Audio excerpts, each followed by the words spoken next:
¿Qué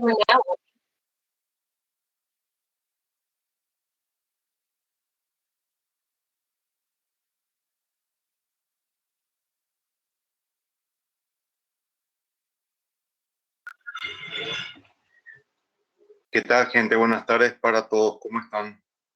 ¿Me escuchan bien?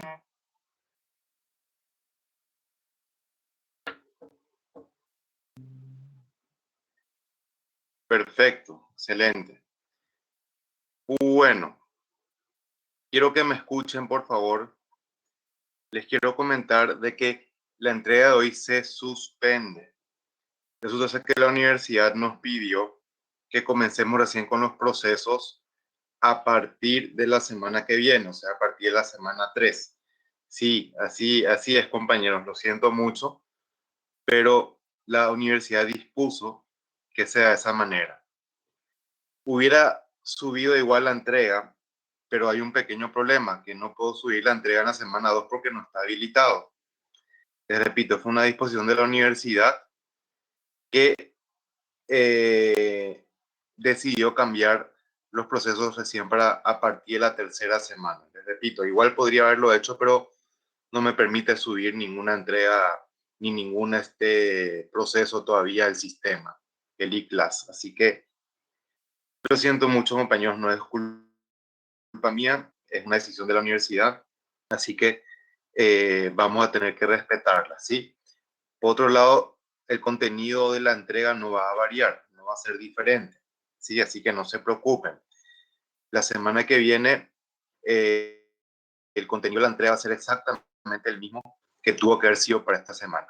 Y la semana que viene sí vamos a tener entrega de todas maneras, eso ya es seguro. No sé que la universidad decía otra cosa, cosa que no creo.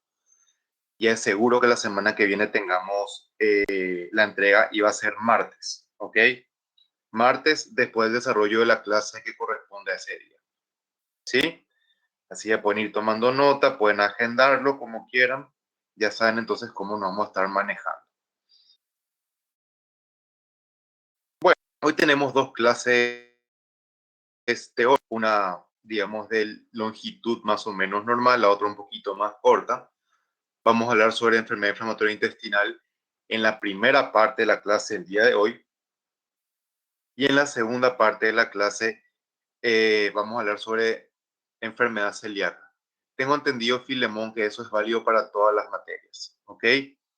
Por lo menos eso es lo que me informaron a mí, porque se pidió en un grupo o en un chat general de la universidad que empecemos con los procesos a partir de la tercera semana recién, y entendí yo que fue algo generalmente para todo, no creo que se haya hecho en forma puntual para algunas materias sí, para otras no. Yo tengo entendido que se hizo para todas las materias. Les recomiendo averiguar con la gente responsable de cada materia en particular. Por lo menos lo que nos dijeron a nosotros en el chat era que empecemos recién a partir de la semana 3 los procesos. A ver, Angie Weber parece que quiere decir algo. Sí, la prueba diagnóstica, la verdad que todavía no subí porque es la misma del año pasado. Me pareció tan tonto que hasta me olvidé hacerlo. Te pido disculpas por eso. Pero hoy la subo sin falta. Es realmente un tremendo para ustedes, digamos que trámite nomás y punto, nada más que eso, ¿verdad? ¿Qué dice la clase hoy entra? No, no, compañero, eso es lo que les estoy diciendo. La prueba de la semana que viene no va a variar su contenido, va a ser el que iba a ser inicialmente esta semana, o sea, patología de esófago y patología gástrica. No vamos a adicionar, digamos, más temas a la entrega para evitar, digamos, sobrecargarlos ante este cambio que se hizo a último momento, ¿sí? Bueno, hoy subo la prueba diagnóstica, no se preocupen por eso. Igual les cuento que no hay límite de tiempo para eso, así que no hay mucho drama, pero por trámite hagan la apenas puedan, no hay apuro tampoco. Bueno, vamos a comenzar entonces con la clase del día de hoy, ¿ok? Como les dije, la primera parte es sobre enfermedad inflamatoria intestinal y la segunda parte va a corresponder a enfermedad celíaca, ¿ok? La clase del jueves estaríamos dando pólipos gastrointestinales y también cáncer de colon en la clase de ese día, ¿ok? O patología de apéndice, mejor dicho, en la clase de ese día para que ustedes lo puedan ir manejando. Yo ya pasé a los delegados correspondientes las clases que dimos la semana pasada. Creo que ya deben de tenerlas, esas clases de ustedes, ¿verdad? Me imagino que las tienen todos, ¿verdad? Bueno, entonces, comenzamos con la enfermedad inflamatoria intestinal, ¿sí? Sí, sería para la segunda entrega entonces, así mismo, Jorge. Bueno,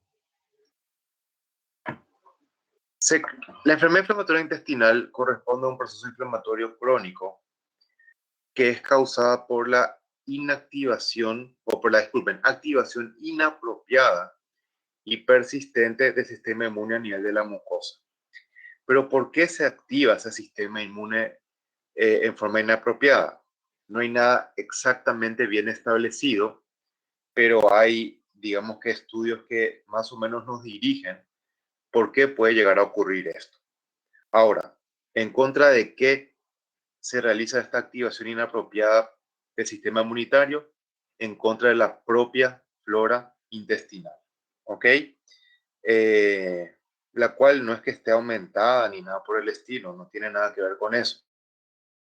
Es un defecto propio de nuestro sistema inmunitario, no tiene nada que ver con el tipo de bacterias que se encuentran formando parte de la flora, no tiene nada que ver con eso. Bueno, las entidades más importantes dentro de este grupo van a ser las siguientes. Primero, colitis ulcerativa. Segundo, enfermedad de Crohn.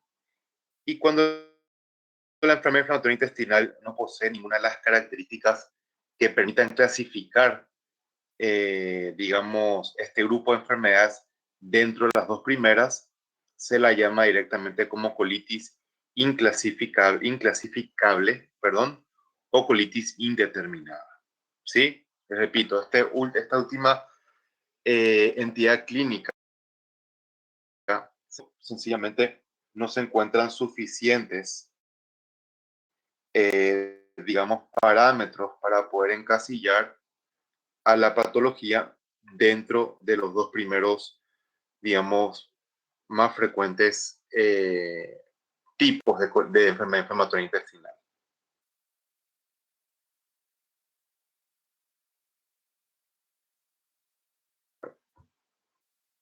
Bueno, es relativamente frecuente, sobre todo y más que nada en países más desarrollados. En Estados Unidos se ve con bastante frecuencia, también en Gran Bretaña, en países europeos, y en nuestros países realmente no es que se vea en forma rara, también se ve con cierta frecuencia. Tenemos casos de estos, sobre todo más que nada colitis ulcerativa, correcto, colitis ulcerativa, con cierta frecuencia en el IPS, ¿ok? Pero donde el índice, digamos, es mayor, se calcula que es aproximadamente 3 a 10 personas por cada 100.000 habitantes. Un número bastante considerable y a tener en cuenta.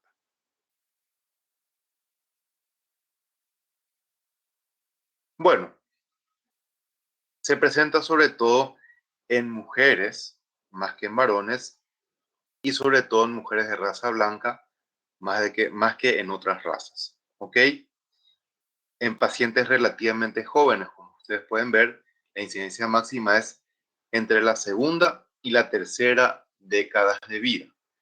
Pero teóricamente, especialmente la colitis ulcerativa, puede presentarse a cualquier edad. Yo he tenido casos de personas que se ha presentado esta enfermedad, inclusive cerca ya de los 70 años, ¿verdad? Sin haber presentado digamos, ninguna manifestación clínica en toda su vida.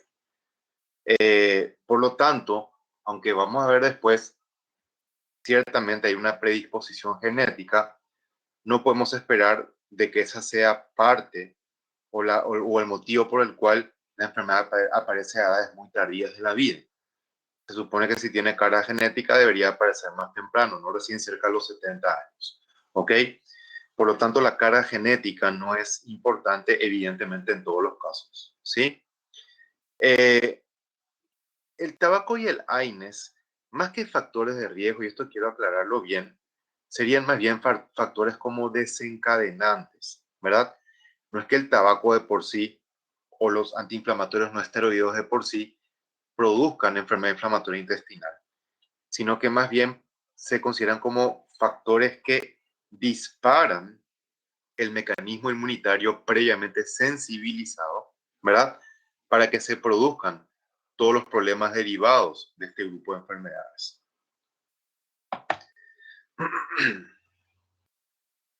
Bueno, además del tabaco, que nuevamente está mencionado acá, como le dije anteriormente, hay otros factores que también se consideran como desencadenantes o de reactivaciones en la enfermedad. Porque resulta ser que la colitis ulcerativa, la enfermedad de Crohn, no se comportan exactamente como enfermedades, digamos, de evolución clínica continua, sino que tiene un tiempo en el cual la enfermedad ocurre, después un tiempo como de remisión, y después la enfermedad retorna nuevamente, ¿verdad? Y así va yendo el paciente con el correr de los años. Periodos de exacerbación con periodos de aparente curación, la enfermedad retorna otra vez, y así viven durante toda su vida la gran mayoría de ellos, ¿ok? Nunca se puede curar del todo la enfermedad de Crohn, ¿sí? Ni tampoco la colitis ulcerativa. Se considera también que ciertos componentes de la dieta, sobre todo ricos en grasa, más que nada, así como el estrés físico y emocional, constituyen factores desencadenantes, además de los ya mencionados. Bueno, dentro de la patogenia son estos 4 puntos los que debemos de tener en cuenta, ¿ok? Primero que nada, factores ambientales, ¿sí? En este caso, como les repito, es una respuesta inadecuada a la propia flora bacteriana. Sin embargo, se considera de que infecciones, no de lo que, digamos, de los microorganismos que normalmente viven con nosotros, sino infecciones adquiridas, por decirlo de alguna manera, por ciertos virus, por clamidias, por algunas bacterias y por algunas micobacterias, podrían ser desencadenantes de la patología como factores ambientales. Dentro de esto también hay factores ambientales que se supone disparan la enfermedad, pero que realmente hasta el día de hoy no se conocen bien. ¿Ok? Hay una carga genética bien definida, determinada por la presencia hereditaria de ciertos alelos, como ustedes pueden ver el B27, el B5DR2, ¿ok? Sin embargo, como les dije, la carga genética no sería importante en todos los casos porque no explicaría por qué la enfermedad aparece muchas veces a edades relativamente avanzadas. ¿Ok? Se sabe, sí, perfectamente bien, sobre todo mediado por este linfocito de tipo TCD4, TH1 más exactamente, ¿ok? Hay una respuesta inadecuada inmunitaria dependiente sobre todo de la inmunidad celular, ¿verdad? ¿A qué cosa? Ya les dije, a la flora intestinal bacteriana, ¿ok? Y esta respuesta inmunitaria normal, que por un lado es la que contribuye a gran parte del proceso inflamatorio crónico, se ve acompañada de defectos epiteliales intrínsecos, o sea que no tienen nada que ver realmente con la respuesta inmunitaria normal, sino que el epitelio en sí es anormal también, ¿verdad? ¿En qué sentido?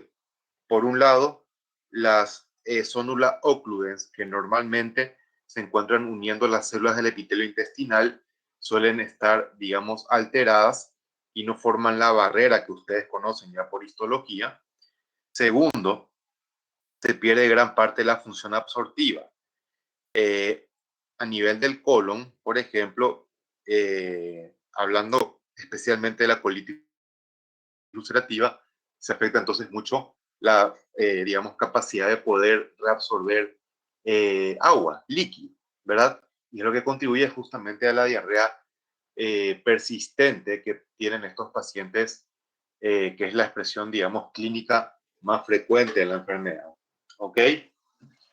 ¿Qué más tenemos a tener en cuenta aquí? que hay también una activación de secreción, especialmente secreción de mucina.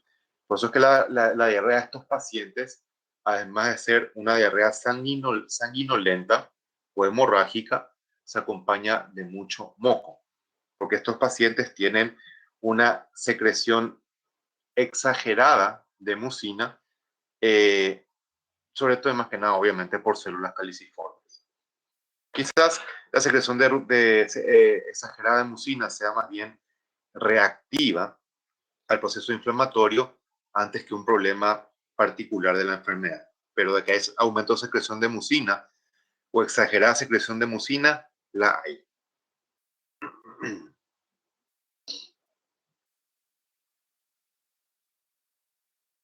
Agreguen por favor a Agustín Villalba a su grupo de WhatsApp que está pidiendo encarecidamente, ¿sí?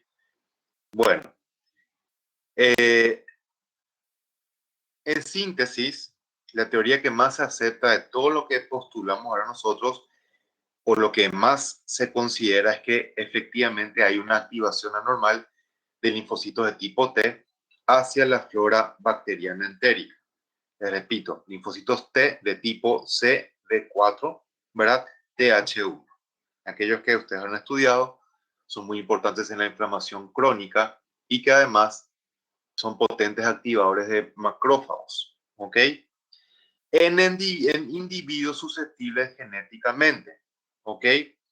Nuevamente, esto no es del todo cierto para todos los pacientes, pero se sabe que efectivamente hay una carga genética que tiene relación con la producción de esta enfermedad. Ya les expliqué por qué no siempre debería de haber una carga genética asociada o una susceptibilidad genética en todo caso.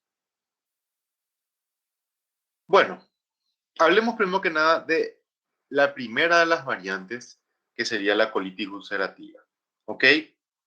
Constituye una inflamación crónica de la mucosa que se limita, por lo menos durante mucho tiempo en la enfermedad, a la mucosa y a la submucosa del colon. Vale decir de que, salvo fases muy avanzadas del proceso, las capas más profundas de la pared del colon no se van a ver afectadas, ni la muscular externa, ni tampoco la serosa.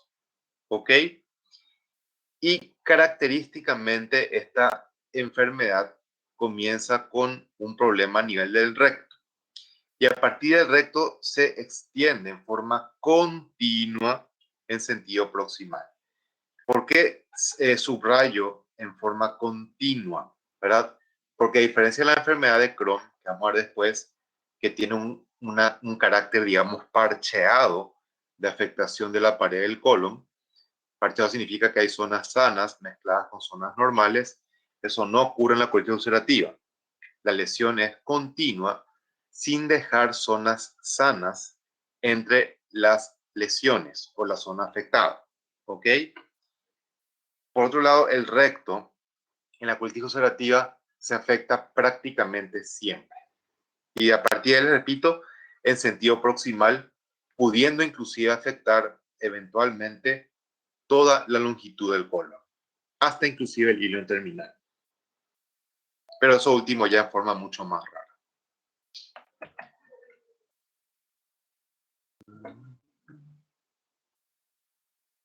Bueno, la mucosa del colon, dependiendo realmente de hace cuánto tiempo se haya producido este problema, presenta característicamente un aspecto granular, el cual se puede ver más bien a nivel de la imagen endoscópica del lado derecho, aspecto que también se describe como aspecto en empedrado en muchos libros. ¿Ok? Vamos a ver después, cuando describamos mejor la imagen macroscópica, qué tenemos que tener en cuenta. Al comienzo solamente vamos a tener un eritema difuso antes de que se vea este aspecto granular. En ciertas fases de la enfermedad, las ulceraciones van a ser muy evidentes, penetrando, como les dije, solamente hasta la submucosa en la gran mayoría de los casos. Por eso se considera que son superficiales y también tienen base ancha. ¿Ok? Parece que las úlceras, si tenemos en cuenta el sentido horizontal, son amplias, pero en profundidad son superficiales, nada más. Bueno, a veces puede verse exudado, sobre todo de tipo purulento, por la, digamos, la penetración de bacterias a nivel de la mucosa colónica, porque se pierde parte de la barrera por el proceso inflamatorio mismo, ¿verdad? Y puede verse también hemorragia justamente por la ulceración, lógicamente, o directamente el roce con el endoscopio en mucosa que está afectada puede hacer que se desprenda algo de la mucosa y directamente el sangrado se produzca por eso, ¿verdad? Acá Filemón pregunta qué son esas placas amarillentas, ¿ok? Y son placas de desprendimiento de mucosa, aparentemente, Filemón, según lo que puedo entender yo por la endoscopía, ¿verdad? Son áreas de mucosa desprendida, nomás que dejaron eso en la base.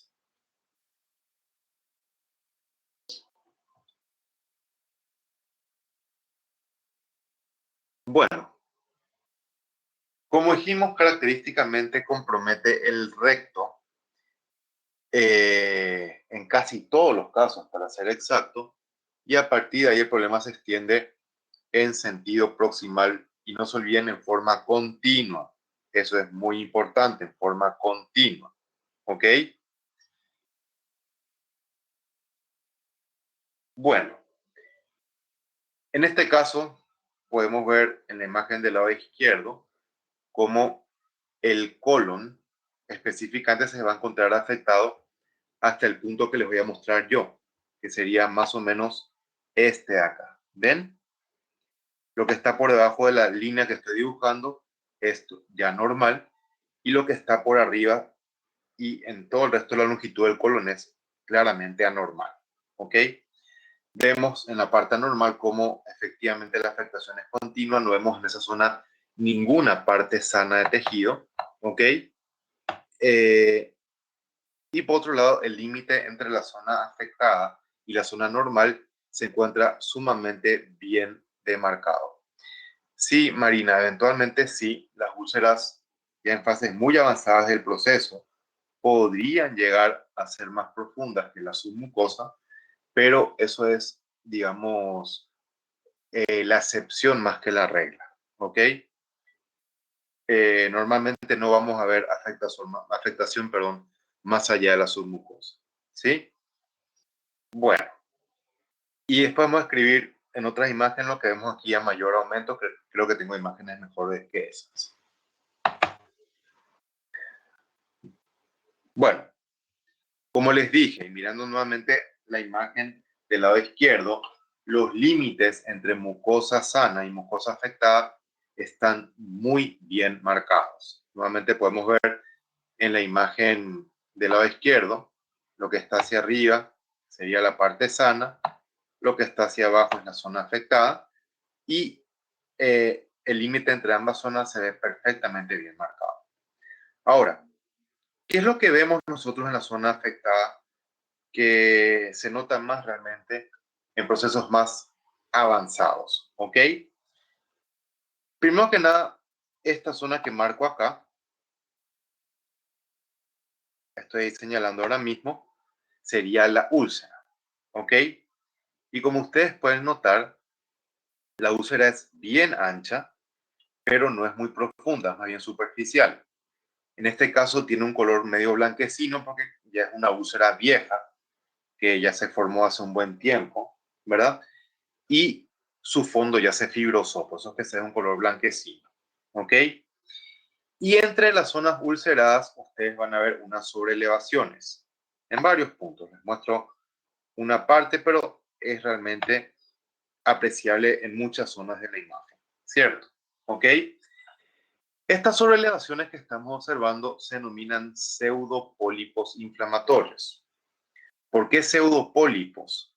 Porque estas lesiones no es que realmente se encontrarían por encima de la mucosa, sino que se ven lesiones sobrelevadas porque la mucosa está ulcerada nada más. ¿Me entienden? Y esas zonas llamadas pseudopólipos inflamatorios son áreas de mucosa relativamente preservada, pero cuando se mira el microscopio contiene un montón de células inflamatorias. Tiene el nombre de pseudopólipos inflamatorios. corresponden, les repito, a zonas menos afectadas de la pared colónica, ¿ok? En algunas partes, esos pseudopólipos pueden como fusionarse y dejando estructuras a manera de puente. Donde vemos eso en esa imagen del lado derecho, ahí arriba, como ustedes pueden notar, ¿ven? Ya otra vez me salió horrible mi marcador, voy a borrar otra vez. ¿Ven esta zona acá arriba? Que se ven como dos áreas que se están fusionando a manera de puente. A eso se refiere con puentes de mucosa.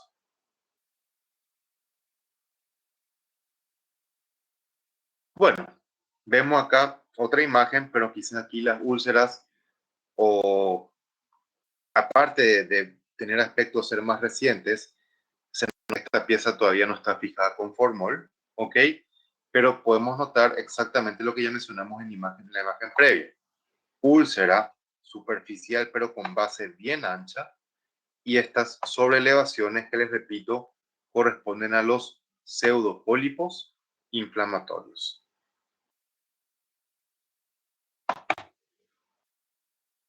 Seguimos viendo lo mismo. Acá están los pseudopólipos inflamatorios. Nuevamente las úlceras. Podemos ver aquí mías. En este caso color blanquecino. Nuevamente les repito, pueden ser úlceras viejas o un efecto de la fijación formólica nomás.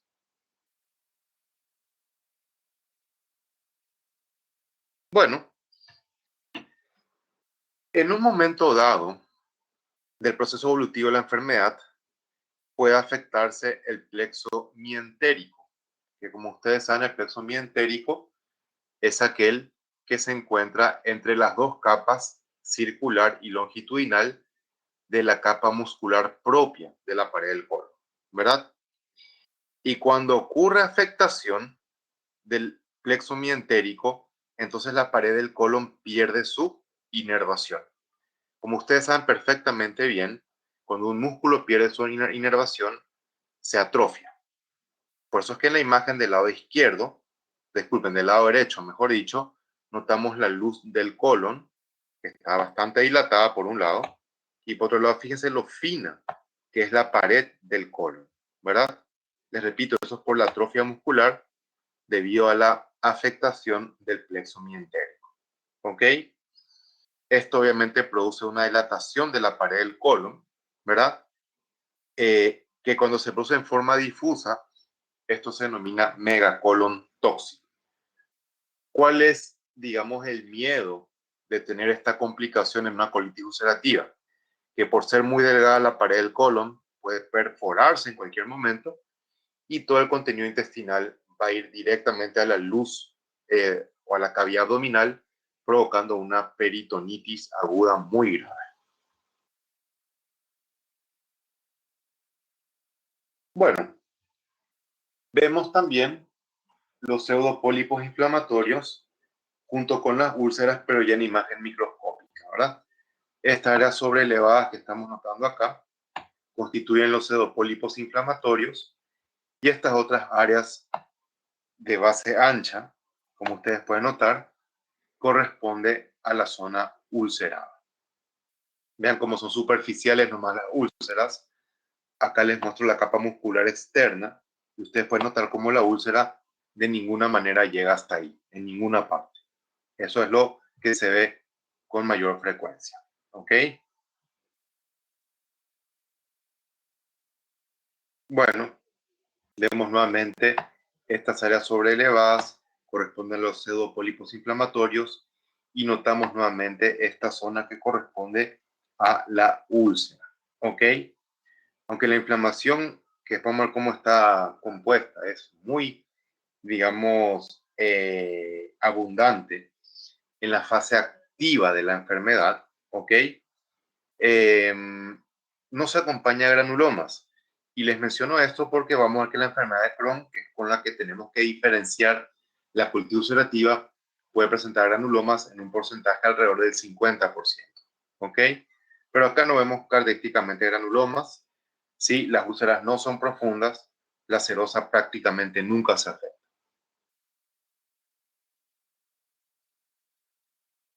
Bueno, Si ustedes se fijan en esta imagen, notamos que las luces de las criptas intestinales se encuentran ocupadas por una enorme cantidad de neutrófilos. ¿Ok? Cuando encontramos criptas intestinales con abundante cantidad de neutrófilos, denominamos a esto abscesos crípticos, o también podemos decirle, como dice acá en la positiva, abscesos criptales. ¿Ok? Los abscesos crípticos son una característica, entre otras, que permiten diagnosticar histológicamente a una colitis ulcerativa. Además de esto, cosa que no estamos viendo en la imagen, podríamos llegar a ver neutrófilos infiltrando el epitelio de las criptas, sin estar todavía en la luz, les repito, solamente infiltrando el epitelio. Eso que no está ahí señalado se conoce como criptitis. Entonces, ¿qué es la criptitis? En el contexto de colitis ulcerativa, infiltrar neutrófilos a nivel de la pared del epitelio de las criptas. ¿Ok? Por otro lado, otros hallazgos que pueden encontrar son criptas con formas irregulares, que se denominan distorsión arquitectural de las criptas. Vemos, por ejemplo, esta cripta acá, como tiene la que señalo arriba, a la derecha, una forma muy... Las criptas normales son más bien redondas, como las que estoy mostrando acá en este momento, ¿ok? No son así irregulares como estamos viendo ahí en el corte transversal.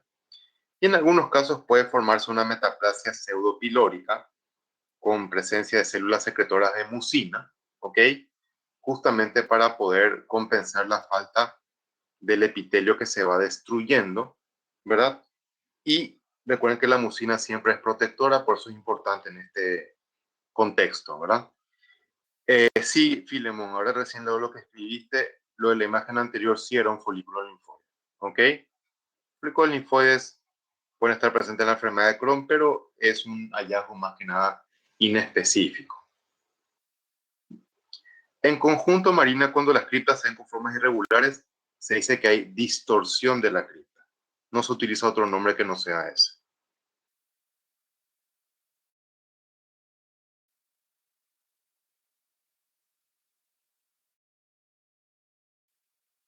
Bueno, muy bien. Me causa gracia cuando leo el nombre de Marina porque mi hijo siempre me dice que ese nombre le va a poner a su hija. No sé por qué. ¿De quién será enamorado que se llama Marina, ¿verdad? Bueno, muy bien. Vemos nuevamente, y fíjense ustedes en la parte superior de la imagen, ¿ok? Cómo esa cripta que estoy señalando ahora tiene una forma tan pero tan irregular. Eso es justamente lo que le llamamos nosotros distorsión de la cripta. Por otro lado, hacia la izquierda, si ustedes se fijan, hay unas glándulas que tienen, digamos, que se ven mucho más claras. ¿Ven ahí? Y hay otras más a la izquierda de la línea que mostré ahora mismo yo. ¿Por qué se ven claras esas glándulas? Porque tienen muchas células secretoras de mucina, ¿verdad? Eh, Estas células secretoras de mucina se parecen mucho a las glándulas que están en el píloro, ¿ok? De ahí viene justamente el nombre de metaplasia pseudopilórica. Y ya expliqué anteriormente por qué justamente se produce este fenómeno en el contexto de colitis ulcerativa.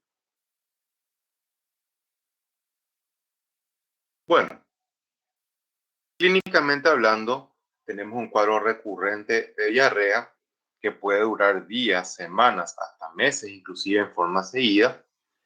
Diarrea que típicamente es abundante en sangre, no tampoco tan abundante en sangre porque obviamente el paciente va a entrar en un estado de hipovolemia. No estamos hablando de una hemorragia digestiva franca, sino diarrea mezclada con sangre sencillamente.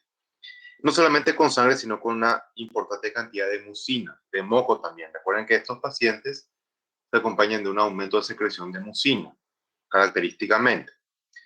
Esto provoca dolor en la zona del hipogastrio, más que nada asociado a la contracción de la pared muscular del colon por la diarrea, y característicamente estos cólicos alivian luego de la defecación. ¿Ok? Esto, les repito, pasa por periodos en los cuales la enfermedad tiene remisiones y después regresa otra vez. ¿Ok? Se trata con mesalazina, que es un inmunosupresor ya que se sabe de que justamente el problema acá es un estado inmunitario inadecuado que reacciona en forma violenta, como les dije, frente a la flora intestinal. ¿Ok? Bueno, puede amanecer después silente, luego los periodos de diarrea, inclusive por meses o años, antes de poder volver. Sí, más meses en la práctica, ¿verdad? Años puede ocurrir, pero no es tampoco tan así, tan prolongado, digamos, el periodo. Teóricamente puede pasar, en la práctica no se ve mucho. Más bien son periodos de meses en los cuales la enfermedad puede permanecer silente antes de regresar. ¿Ok? Bueno, ¿de qué depende la evolución? Uno, de la extensión de la enfermedad activa. O sea, qué tanta longitud del colon se encuentra afectada. ¿Ok? Cuando se afecta el colon en toda su longitud, hablamos de una pancolitis. ¿Ok? También depende de la evolución de la enfermedad. Eh, Mientras más tiempo evolución tenga la enfermedad, peor puede ser el pronóstico también con el tiempo, sobre todo porque puede afectarse, como dijimos, a la larga, el plexo mientérico y ya explicamos la complicación a partir de eso, ¿verdad? Se considera que la enfermedad es activa durante un periodo de 8 a 10 años o más, es que los riesgos de las complicaciones van aumentando, ¿ok?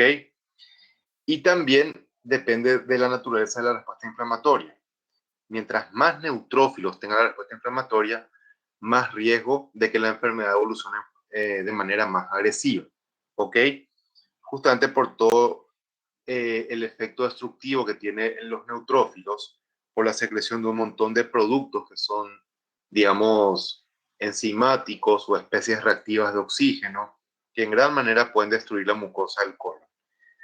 Eh, la presencia de neutrófilos, como vimos también en gastritis crónica, ¿ok? En una inflamación que realmente es de tipo crónica, porque la enfermedad intestinal es una inflamación crónica, se conoce como actividad. Entonces, mientras más actividad, más neutrófilos, más riesgo de una progresión, digamos, o una evolución negativa por parte del paciente. ¿Ok? Porque hay neutrófilos como respuesta a las bacterias de la flora intestinal. Así de sencillo es. Y eso obviamente no lo vamos a hacer acá porque ya es muy trabajo del patólogo, por decirlo de alguna manera, pero idealmente el grado de actividad debe también figurar en un examen de anatomía patológica, en leve, moderada, severa, porque eso le interesa también al médico tratante por el motivo que estamos explicando ahora.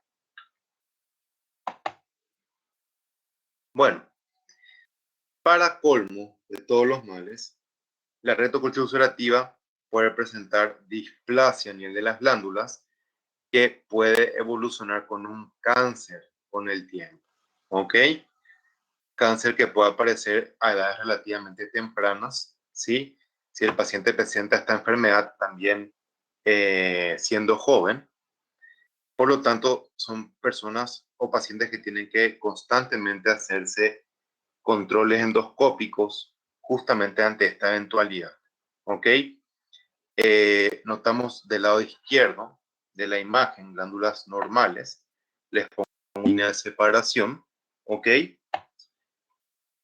Más o menos salió mi línea otra vez. Vamos a alargarlo un poquitito más.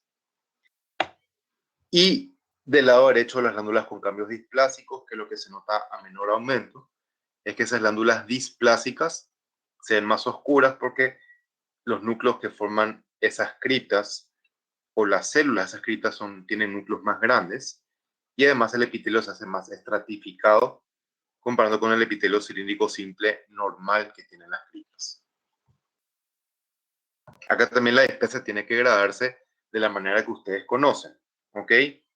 De hecho, acá los focos de displasia en las imágenes superiores ya sería de alto grado.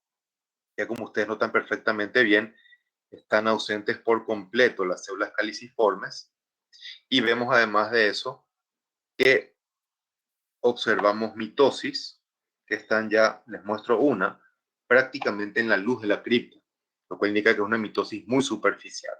¿Ok?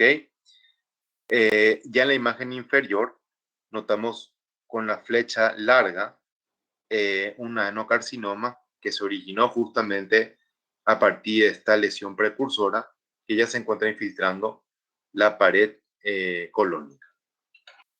Entonces, pacientes con enfermedad de Crohn y con colitis ulcerativa tienen mayor riesgo de desarrollar cáncer que un paciente normal. ¿Ok? Bueno,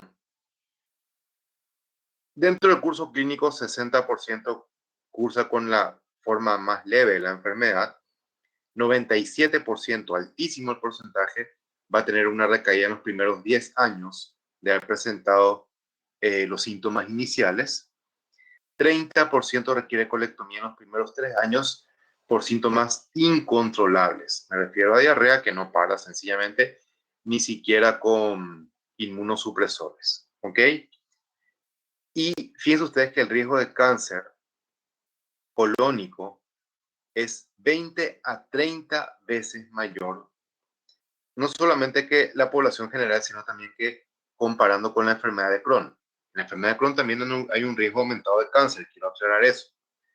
Pero el riesgo aumentado de cáncer es realmente bastante importante cuando hablamos específicamente de colitis ulcerativa. ¿Ok? Esta enfermedad inflamatoria intestinal se acompaña también de manifestaciones extraintestinales que vamos a caracterizar hacia el final de la clase, recién vamos a mencionarlas nomás únicamente. Tengamos en cuenta que cuando hablamos de enfermedad inflamatoria intestinal, manifestaciones extraintestinales se ven más en colitis ulcerativa que en enfermedad de Crohn.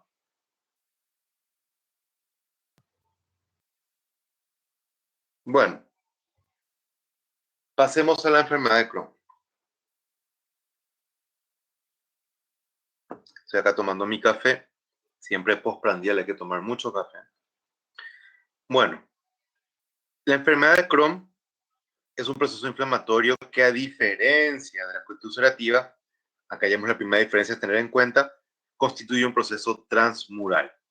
Se van a formar úlceras también aquí, pero úlceras que son más finas, no de base ancha, sino úlceras finas, pero mucho más profundas, que les repito, terminan afectando todo el espesor de la pared del colon. ¿Ok? Otra importante diferencia con la enfermedad de Crohn es que puede afectar teóricamente cualquier porción del tubo digestivo. ¿Ok? Inclusive el conducto anal, inclusive la mucosa oral. ¿Ok? No es que lo haga con frecuencia, de hecho lo hace con poca frecuencia, pero teóricamente puede ocurrir. Vamos a ir viendo más diferencias conforme vayamos avanzando. Otra cosa es que la enfermedad de Crohn aparece a edades relativamente más tempranas comparando con la colitis ulcerativa, pudiendo presentarse también a cualquier edad. Quiero aclarar eso. Bueno, muy bien. Continuamos entonces hablando de la enfermedad de Crohn. Ya dijimos que es un proceso inflamatorio transmural que afecta todo el espesor de la pared colónica, ¿verdad? O en todo caso, de la pared del tubo digestivo que se encuentra afectada. Y el patrón de afectación es otra diferencia con la colitis ulcerativa, donde hemos visto que era el proceso continuo. Vemos acá en la imagen esquemática que las zonas más oscuras serían las zonas afectadas y las zonas más claras corresponden a las zonas normales. Y ustedes pueden ver perfectamente ahí que hay una, digamos, afectación parcheada, se dice, de la mucosa colónica. Áreas que están afectadas, entre otras que no se encuentran afectadas en absoluto. ¿Ok? Otra característica a tener en cuenta, que la zona más frecuentemente afectada en la enfermedad de Crohn no es el recto, como en la colitis ulcerativa, sino es más bien la región ileocecal, o sea, el ilion terminal y el ciego. ¿Ok? El recto en la enfermedad de Crohn puede afectarse, pero como ustedes pueden leer acá, lo hace en forma rara, comparando con la colitis ulcerativa. Ya vemos varias diferencias importantes a tener en cuenta. Quiero mencionar algo en este punto que es importante que manejen. Aunque aparentemente hay diferencias importantes entre la enfermedad de Crohn y colitis ulcerativa, no es tan fácil en la práctica hacer la diferencia. porque a veces muchas características se van solapando o se van, como dijimos nosotros, mezclando, ¿ok? Es ahí cuando probablemente sea, digamos, adecuado utilizar el término de colitis indeterminada, ¿sí? No tiene nada que ver esto con apendicitis filemón. Por más que afecte el riesgo, el recto, ¿verdad? No hay apendicitis por enfermedad de Crohn realmente, ¿verdad? No, por lo menos no con el cuadro clínico que ustedes conocen, ¿sí?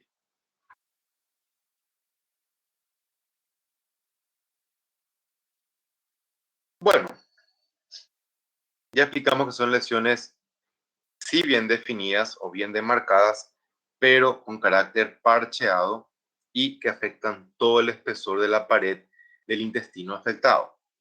Miren cuáles son las zonas de afectación más frecuentes. Intestino delgado solo, 40%. Intestino delgado e intestino grueso, 30%. Región ileocecal más característicamente cuando se afecta intestino delgado y grueso. ¿Ok? Y cuando se afecta intestino grueso solamente, sería un 30% de los casos. ¿Ok? Eso independiente de que otras partes del tubo digestivo puedan afectarse. Porque independientemente, o sea, independientemente de estos porcentajes, por ahí puedo tener lesiones en estómago, puedo tener lesiones en esófago, en conducto anal, en mucosa oral, etcétera. ¿Ok? Bueno, una diferencia sobre todo histológica importante entre los dos tipos de colitis ulcerativa, ¿verdad? Corresponde, pero entre los tipos de enfermedad inflamatoria intestinal, es que la enfermedad de Crohn presenta granulomas hasta en un 50% de los casos. ¿Ok? Dice granulomas no gaseosos porque obviamente no tienen necrosis gaseosa, a eso se refiere.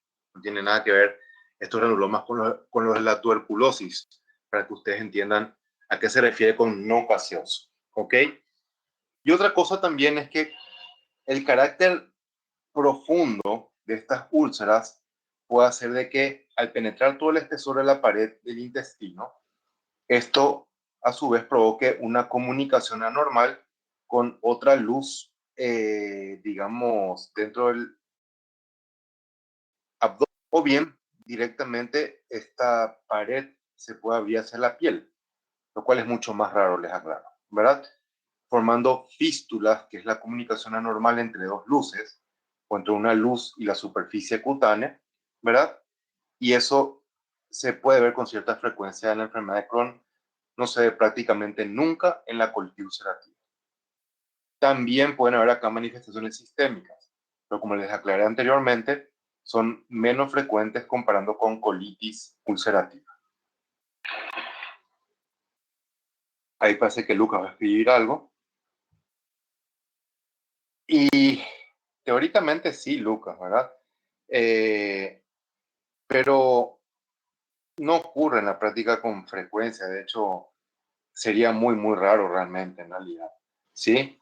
Esperamos que pueda ocurrir un sangrado extremadamente importante si llegara a ser así. Teóricamente puede pasar, pero en la práctica casi nunca se ve algo así. ¿Ok? Bueno, el aspecto macroscópico puede ser bastante similar en el sentido que en ambos casos podríamos llegar a tener nosotros,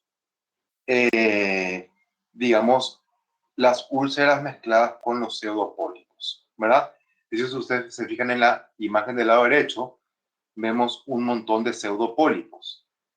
Y en la imagen del lado izquierdo, las áreas de color más, digamos, rosadas serían las áreas de pseudopólipos que están sobrelevadas, y las áreas más profundas de color blanquecino van a corresponder a las úlceras, ¿ok?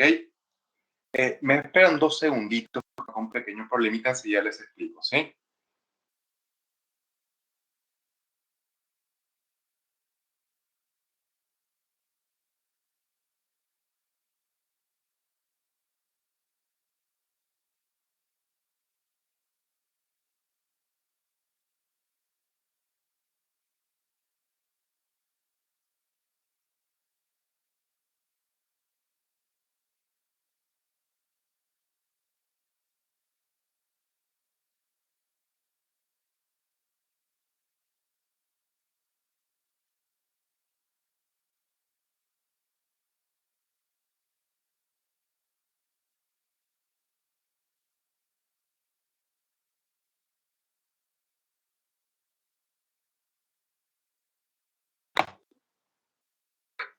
Bueno, se creó pues un problema, les cuento así, entre paréntesis, en el hospital, a raíz del decreto que se dio en la semana o el fin de semana, como ustedes vieron, dentro de todas las restricciones que hay, están exigiendo que trabajemos nuevamente en cuadrillas en los hospitales, ¿verdad? Y nuestro jefe en IPS no quiere hacerlo. Yo creo que tiene un punto importante también nuestro jefe, ¿verdad? Y en este caso yo lo quiero apoyar porque nosotros pues los patólogos tenemos contacto directo con pacientes. Entonces la posibilidad de que nos enfermemos realmente es mínima, ¿verdad? Sin embargo, otros compañeros están diciendo que no puede ser, que no tengamos trabajo en cuadrillas y todos los demás se lo hacen porque nosotros no, y etcétera, etcétera. Pero tiene un punto nuestro jefe ahí en IPS, no me parece a mí lógico, si no tenemos contacto con pacientes, realmente la posibilidad de contagio es muy baja para nosotros los patólogos, ¿verdad? Y con mucho esfuerzo conseguimos nosotros ponernos al día en anatomía patológica después de años. Les cuento que nunca estuvimos al día, ahora estamos al día por fin. Entonces empezamos a trabajar otra vez en cuadrilla, todo el mundo empieza a hacer lo que quiere, nadie va a sacar diagnósticos, no vamos a empezar a trazar otra vez. Y bueno, ¿verdad? Entonces hay una pelea interna, les cuento en IPS por ese motivo, y me estaban llamando justamente para eh, saber mi opinión, ¿verdad? Que ya les estoy diciendo cuál es la opinión, ¿verdad? Pero bueno, ya, que decía el jefe, yo no me meto tampoco en eso, ¿verdad? No sé ni para qué me llaman a opinar, porque al final el jefe es el que decide. Mi opinión no creo que cuente demasiado si hay mucha presión, ¿verdad? Bueno, continuamos entonces, disculpen la interrupción.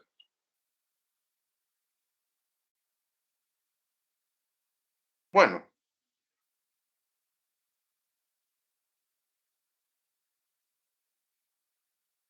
vean ustedes en este cuadro esquemático totalmente cómo se ejemplifica muy bien el tipo de úlceras que esperamos que presente una enfermedad de Crohn. Ven cómo estas úlceras, a pesar de ser finas, son bien profundas y con potencial de terminar afectando todo el espesor de la pared, inclusive perforando la pared intestinal, haciendo que el contenido pueda ir hacia la cavidad abdominal. Normalmente como la salida del contenido abdominal acá es relativamente lenta, es digamos que contenía en gran parte por el epiplom, y más que formarse una peritonitis, lo que se va a formar es un absceso pericolónico o perintestinal. O bien, la perforación completa del colon puede hacer de que se comunique la luz del colon, como vemos aquí, en este caso con otra porción intestinal. Suponemos un asa al intestino delgado, ¿verdad? Y formando en este punto lo que se conoce como una fístula. Les recuerdo que es una fístula, es una comunicación anormal entre dos luces, ¿ok? O bien cuando una luz comunica normalmente con la piel, también se denomina fístula esto, ¿ok? Esto es más que nada propio de la enfermedad de Crohn y lo vemos rara vez nosotros en la colitis ulcerativa, de hecho muy rara vez en colitis ulcerativa hay esto. Bueno, las áreas señaladas con flecha aquí serían las áreas afectadas, ¿sí? Vemos como tanto al extremo izquierdo, así como también al extremo derecho, la mucosa es normal, ¿sí? Y toda la zona central sería la zona afectada. Vamos a caracterizarla después a mayor aumento para verla mejor. Noten también otra cosa, la zona afectada característicamente presenta una fibrosis, ¿verdad? Que esta fibrosis puede afectar todo el espesor de la pared intestina, dando lugar, además de las fístulas que pueden ser transmurales, podemos tener también una fibrosis transmural, ¿verdad? Eso hace que la zona afectada de la pared se vea de color blanquecino y con un engrosamiento marcado. Como estamos notando claramente, comparen esa zona que señalé yo con rojo con las áreas más preservadas de pared y pueden ver cómo son muchas más delgadas las zonas normales. Bueno,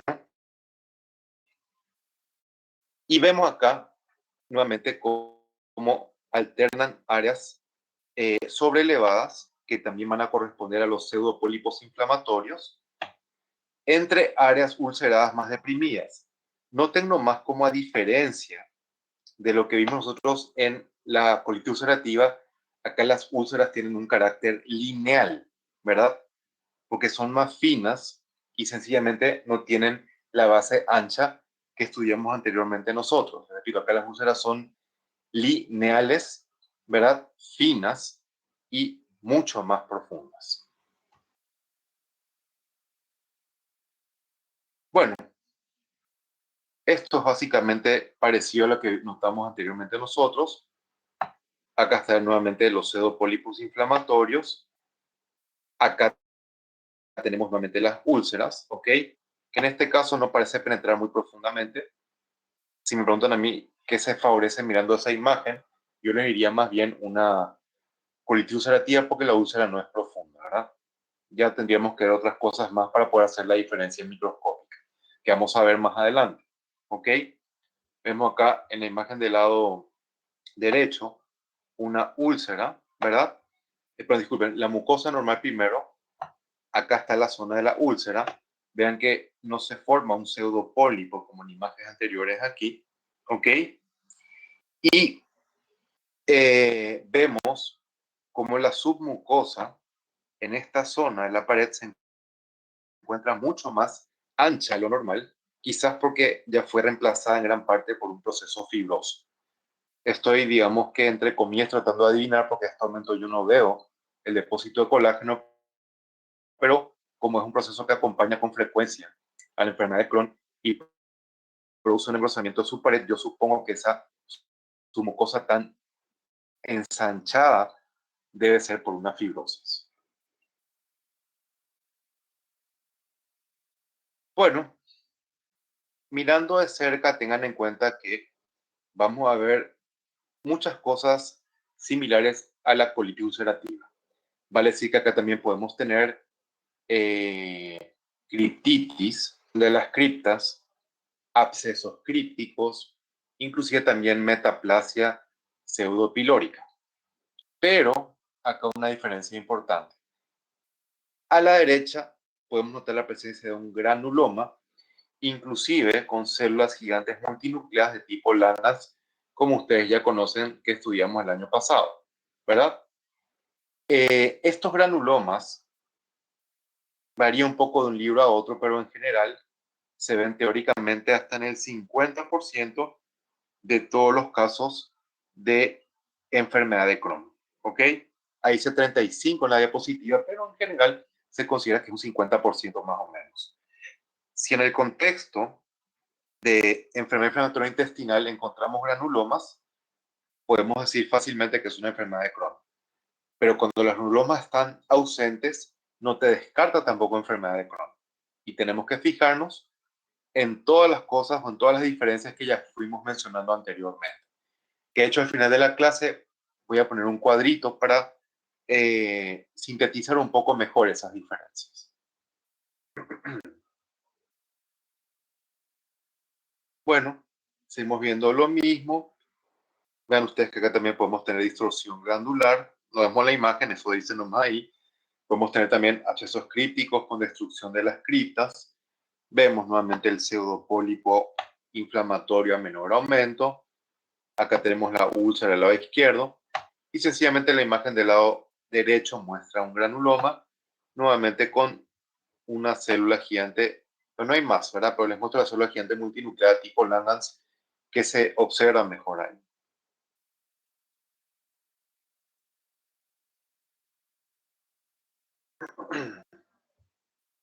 Bueno, ¿cuáles son las características clínicas? Ya dijimos, ¿verdad? Ataques intermitentes de diarrea. Puede haber fiebre en algunos casos. No es fiebre alta normalmente, pero puede existir. Dolor abdominal ya explicamos por qué se produce. Con intervalos normales de semanas, meses, a veces inclusive años, como ya dijimos. Sí, puede también existir un sangrado oculto que se ve con test de Guayaco, ¿verdad? Y en ese caso el paciente puede tener una anemia asociada. Las estenosis fibrosantes con fístulas son propias, dijimos, de la enfermedad de Crohn. ¿Ok? Vean que las fístulas pueden producirse inclusive con otros órganos que no son del aparato digestivo. con la vejiga, con la vagina en la mujer, en la región perianal también, cuando la úlcera, cuando la enfermedad de Crohn afecta el ano, obviamente, la fístula va con la piel de la región perianal, y también ya explicamos cómo se pueden formar abscesos peritoneales, ¿ok? Cuando se afecta sobre todo el duodeno, inclusive podríamos tener un síndrome de mala absorción, ¿ok? Duodeno y yeyuno proximal específicamente. Bueno, ahí vemos el cuadro que les dije anteriormente, donde ustedes pueden apreciar las diferencias, características entre colitis ulcerativa y enfermedad de Crohn. Veamos para sintetizar todo lo que ya mencionamos. Colitis ulcerativa, afectación casi exclusiva del colon, porque en algunos casos rarísimos puede afectar el hilo terminal. La enfermedad de Crohn afecta, vimos, cualquier parte del tubo digestivo. Mencionamos en qué porcentaje están las porciones que se ven, digamos, afectadas más frecuentemente. La colitis ulcerativa afecta, dice, siempre el recto con signos, entre comillas, siempre, porque en la práctica no es el 100% de los casos, pero podríamos decir 99,9, ¿verdad? Medicina, pues es raro que algo sea 100% siempre, ¿verdad? Y la afectación del recto en la enfermedad de Crohn, mencionamos que era rara. Recuerden que la colitis ulcerativa tiene afectación totalmente continua. La enfermedad de Crohn es parcheada la afectación de la pared. La colitis ulcerativa, la inflamación es limitada a la mucosa y a la submucosa en la mayoría de los casos. La enfermedad de Crohn atraviesa todo el espesor de la pared.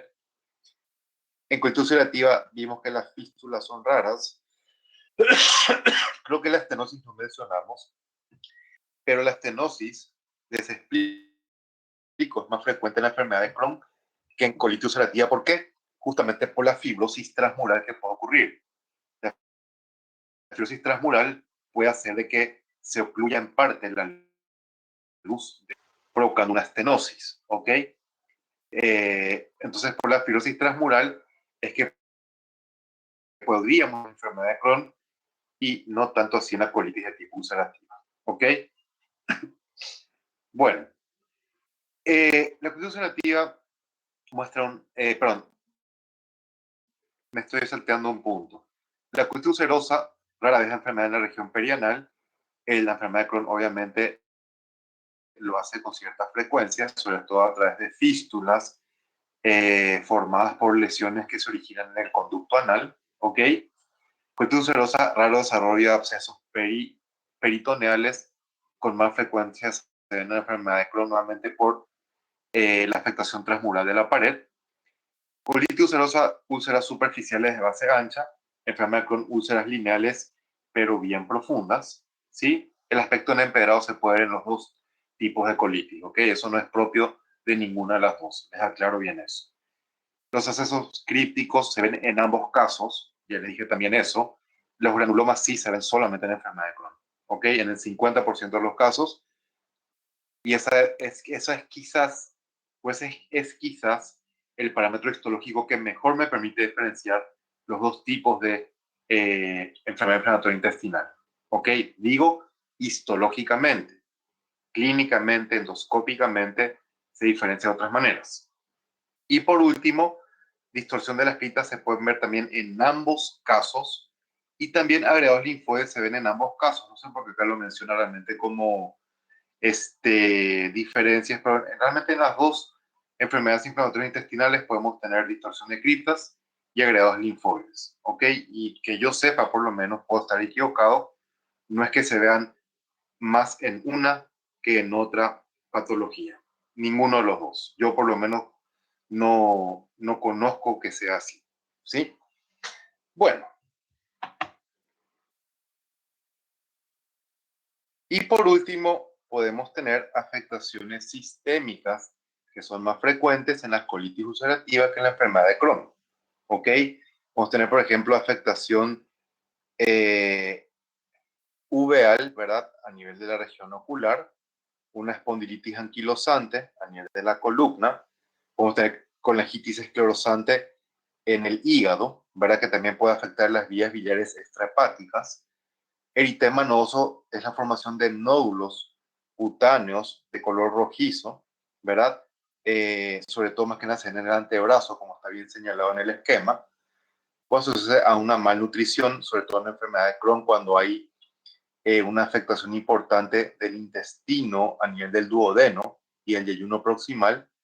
Podemos tener inflamación articular y, por último, el llamado pioderma gangrenoso constituye lesiones necrotizantes a nivel de la región distal de los miembros, sobre todo miembros inferiores, pero también superiores, que pueden ser parte de complicaciones sistémicas. ¿Ok? En general, las complicaciones sistémicas de la enfermedad inflamatoria intestinal no se ven frecuentemente, ¿ok? Pero sí se ven con cierta frecuencia. No se olviden que en ambos casos existe un aumento de riesgo de cáncer, pero que es bastante mayor en la colitis ulcerativa comparando con la enfermedad de Crohn. Bueno, por eso estamos terminando la primera parte de la clase del día de hoy.